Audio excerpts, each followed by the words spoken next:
Sure, I'll bite. What is the difference between a guitar and a fish? You can tune a guitar, but you can't tune a fish. Oh. Hey everyone, before we begin, just a reminder to stay up to date on everything going on with our show. Head over to gbgpresentspod.com and check it out. Like our mailing list, live show dates, like November 19th finale, and more. And don't forget about our, I almost said Christmas show, but our Halloween episode, October 29th, live from Pack Rat Comics. For more information, go to packratcomics.com, or go to gbgpresentspod.com. Tonight's episode of the Magically Unauthorized Misadventures of Rocky and Bullwinkle was recorded on September 3rd, 2016, as part of the Good, the Bad, and the Geekies Lives from Pack Rat Comics in Hilliard, Ohio. Whew, that's a lot of talking, isn't it, JT? That must be how our narrator feels. And now, this week's episode of the Magically Unauthorized Misadventures of Rocky and Bullwinkle.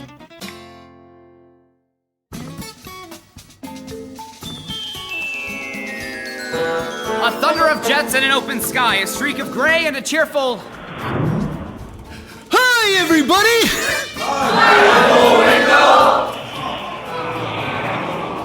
A fall, a crash with tons of bad puns, and once again, you know it's tons for... The Magically Unauthorized Misadventures of Rocky and Bullwinkle! Don't you hate it when someone answers their own questions? I know I do. Starring that lovable, dim-witted moose, Bullwinkle J. Moose. Along with a host of others.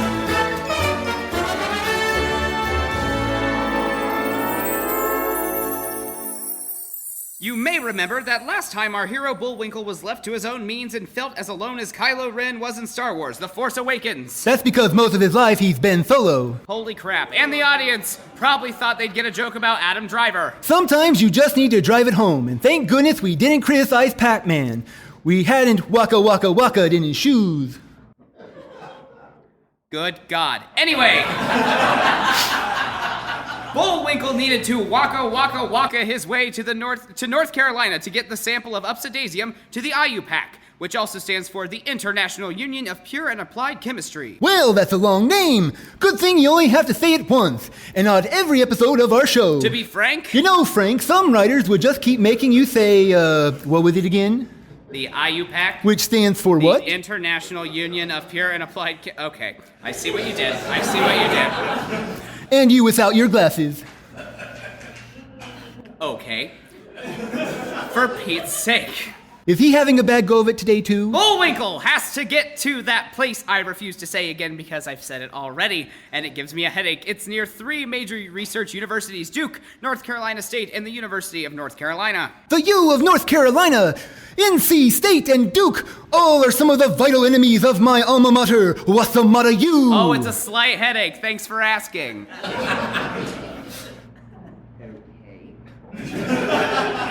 Where was I?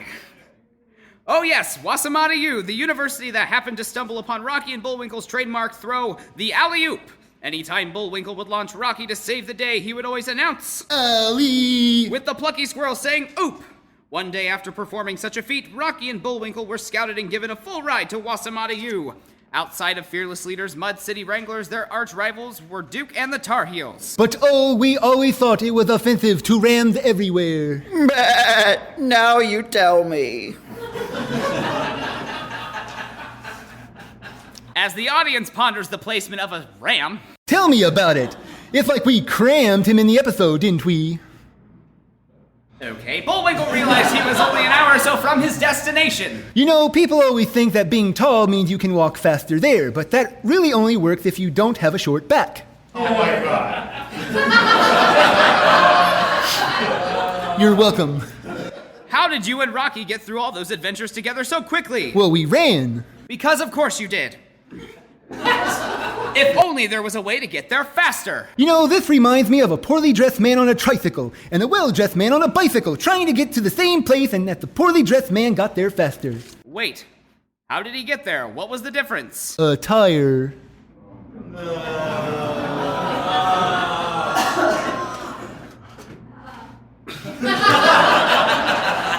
Bullwinkle put out his thumb for help, and in the distance, an oncoming car flashed its lights. Hey there, stranger.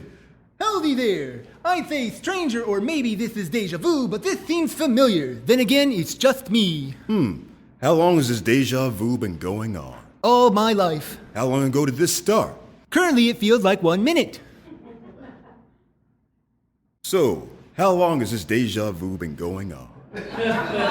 How long has this what been going on? How long ago did this start? I feel like I heard this one before. Sweet peas and carrots with gravy, are you kidding me?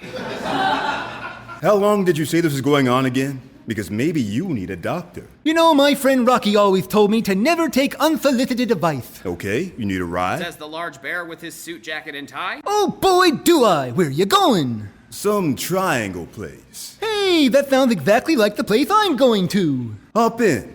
I gotta pick up a friend first, that okay? Sure. And off the two go. About 20 minutes or so later, they step outside a large house. Welders, will you look at that? What? Well, this house, it looks like a giant old place. Oh, this belongs to my friend. I'm picking him up. He's hospitable. If you stay in the car, I'll be sure we bring you out a lemonade. Oh boy, I love me some lemonade. Who is it? You know who it is. Do you know who you are? The Colonel, of course I do. Boss called me a few hours ago. Says we should get going. He's always hollering at us. Yeah, but we pay him no mind. Also, I need a bottle of Maggie Bell's world-famous lemonade for that moose in my car. Got one right. Hey, Calvin Burnside, you a dumb oaf. Ow! Colonel, what is that for? Don't you know who that is? Just some friendly moose I picked up on the side of the road. He said he's on his way to the same place you and I are coming to. Yes, a moose. Yes. And did you get his name? I did not. Now, Calvin, what did the boss want? Well, we're supposed to go to the IU Doodad up there at the plaza and stop Bullywinks from pitching Upsidaisium. Uh-huh. And what is Bullwinkle? I don't know. He's a moose. Uh-huh. And what do you have in your car? A moose? Uh-huh. And you are taking him where? Why? To the... Huh. Uh-oh. Uh-oh, yes. You brought the moose with you, you big galoot. But now we know where he is. Now, we just need to call the boss and find out what he wants us to do. Oh no! Calvin and the Colonel, the ones who want revenge on Rocky and Bullwinkle, may not be after revenge? Who are they reporting to? And what evil scheme will their boss unveil?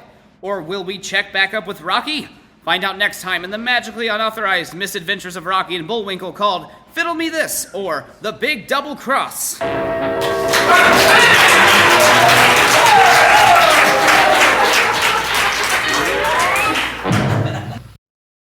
That was this week's unauthorized episode. Just a reminder that if you would like to download more past episodes, find out how to subscribe on iTunes, and more, please go to our website at gbgpodcast.com and click on the big letters that say Rocky and Bullwinkle. Just a little note that this podcast updates right here every Tuesday and is produced by D4K Studios as part of the GBG Presents podcast series. Did you enjoy the show? Maybe not enjoy it? Perhaps have a question or thought? Not sure who to talk to because your therapist ain't doing the trick? Well, email us at rockyandbullwinkleshow@gmail.com. And don't forget about the legal mumbo-jumbo. Tonight's show features characters like Rocky, Bullwinkle, Boris, Natasha, Captain Peach Fuzz, and more, who are characters created by J. Ward Productions and are owned by DreamWorks and NBC Universal. Please don't sue us. We do this out of love of these characters. Yeah, but it don't matter to them, though. Yeah, I know. But on behalf of the cast and crew of this episode, which you can find on our show notes, I'm JT Shea of the Drawing the Wrong Conclusions podcast and Night Gig Studios. You can visit us online at nightgig.com or check out our Facebook page at www.facebook.com/nightgig. Good night, folks.